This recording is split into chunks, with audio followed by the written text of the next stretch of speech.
Welcome to day one of me revamping some of the earliest recipes on my blog to make them better tasting, have more eye-catching photography, and to have gram measurements. This is crucial. How I was ever baking for therapeutic benefits and using volume measurements, I will never know.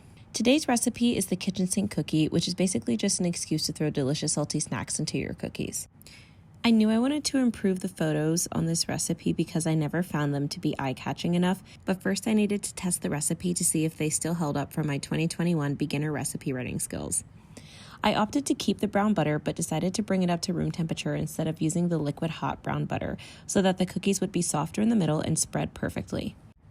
To increase chewiness, I added 1 egg yolk plus the 1 egg I had originally called for. Mix together the dry ingredients and stir them into the wet batter. Now let's talk mix-ins. Kitchen sink cookies are really about adding what you have on hand. My base recipe calls for pretzels, potato chips, and toffee bits. If you must add chocolate to these cookies, I guess you can, but my recipe, however, does not. This seems to be a common discussion on my socials. Feel free to check out my chocolate list chocolate chip cookies if you want to know what I'm talking about. Anyways, to improve the blog post, I made sure to weigh the mix-ins before throwing them into the batter. The batter is going to be on the wetter side, so I like to scoop the dough onto parchment paper, chill it for 15 minutes, and then let them slightly firm up before forming them into the proper dough balls. Once the cookies were baked to my liking, I set up a mini photo shoot, updated the recipe with the correct instructions, and that's day one done.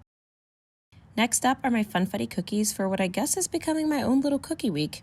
You can find all of these recipes on carysbakes.com, linked in my bio.